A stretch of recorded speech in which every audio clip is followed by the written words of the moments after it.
Okay, History 3553, we're back. Uh, Stick with me. It's our third and final day of the Battle of Gettysburg. We're almost done. Um, so as we just alluded to, this is the third day. Lee tries attacking here, and he tries his cavalry down here. They both fail.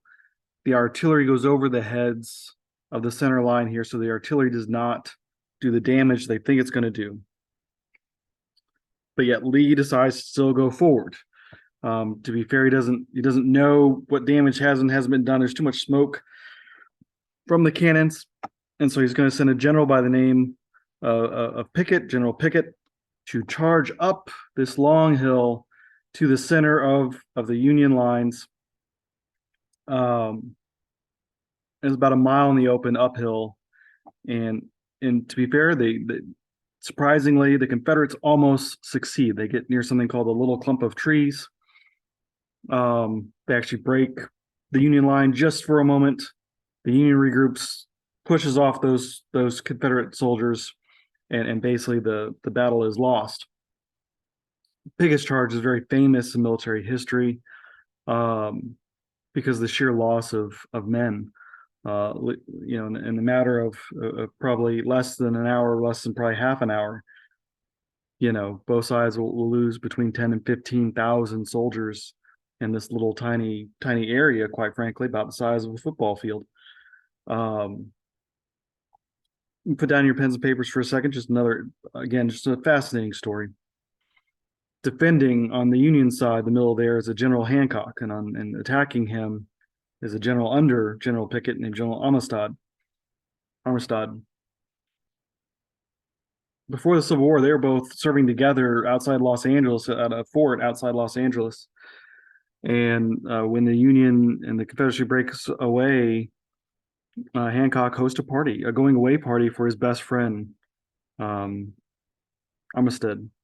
And to see these two men basically reunited in battle, and Armistead is going to be killed right there by the clump of trees, and Hancock is injured and will lose a limb at that same place, literally within eyesight of each other.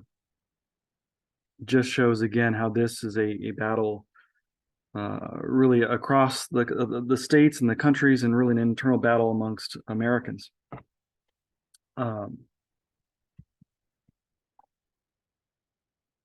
So that's really the third day. But what I want to show here, this is basically the Confederate position where Amistad and Pickett are going to charge up from, and you can see some statues up there. This is Gettysburg. To the left there is the current clump of trees. They're still around. And you can kind of see some people here in the foreground, some people way out there in the background. This is not to glorify war. This is not to be pro-Confederacy, but it is to admire the courage of Pickett's men. You're literally going to go across this giant open field uphill for a mile with cannons and muskets firing at you. There really is some courage on display there, and also courage on display of the Union side. They withstand, a cannon, the greatest cannon barrage of the entire Civil War. They had bullets flying past them as well in this battle. But this is why military historians are fascinated by this. The idea by Lee and his General Pickett that they can accomplish this, that they think their men will be just the courage of their men will overcome the battlefield conditions, is shows the courage of the men and the fault of the generals, quite frankly. So the Union wins day 3. They win the battle. But that's not quite all of it. People tend to forget that on the 4th of July, 1863, Lee then waits for me to attack him. He's like, I've been trying to attack uphill for 3 days. Let him come to me. Let him come to me. Let's see if I can beat him. Meade is smart enough not to take this bait. And basically Lee is forced to escape to Virginia. The downside of Meade is he's maybe a little too cautious. He probably could have destroyed Lee's army after the Battle of Gettysburg. At least that's what Lincoln very much wanted. Lincoln's so upset with Meade, he's going to replace him by Grant because Grant wins the Battle of Vicksburg over in the West, but Grant's a fighter. He just doesn't stop fighting. He's not going to be cautious. He's not going to care about losses. And basically, there are more Union soldiers than our Confederate soldiers, and that's how Lincoln is going to win this war. The last thing to highlight of this battle is in November of 63, so a few months after the battle, Lincoln's going to give the very famous Gettysburg Address because of all the men that have died there. They're commemorating a cemetery, the soldier cemetery, and Lincoln's one of the last people to speak.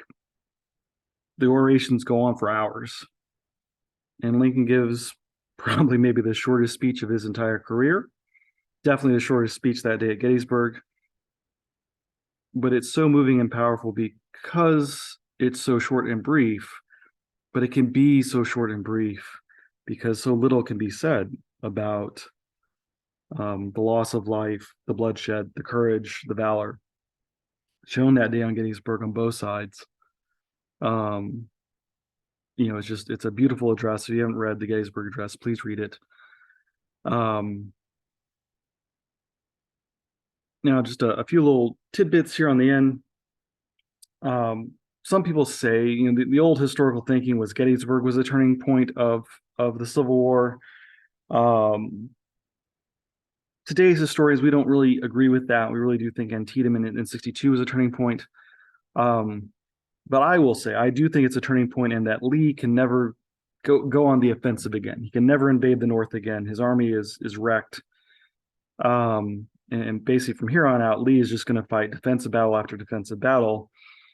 And even though he can win them on the battlefield, he's never going to win the war. And once Grant shows up, Grant just keeps pummeling him, just keeps throwing soldiers and people his way, and Lee just has to keep retreating and retreating, defending, retreat, defend, retreat. And basically Grant's going to grind Lee down and force the South to surrender. But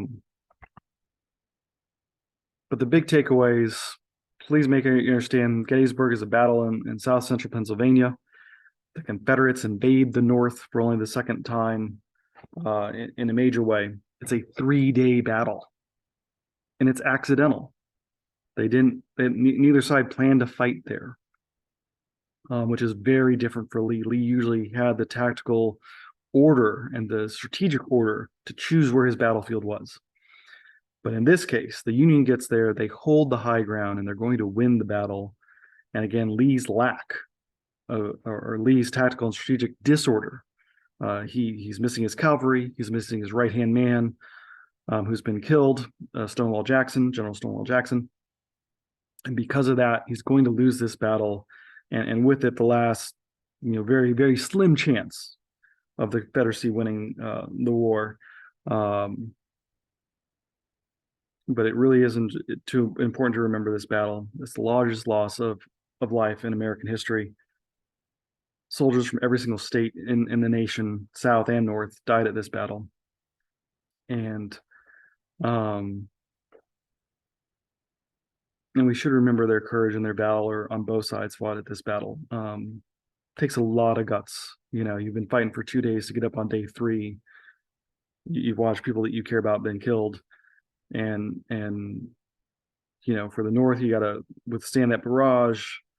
And on the South, you've got to charge up that hill, that wide open hill with rifles that can kill you from 3 or 4 or 5 football fields away. A lot of valor and a lot of courage on both sides. But just remember, key battle, 3-day battle, Union holds the high ground and wins. And it's quickly downhill from here for the Confederates. Thanks, guys.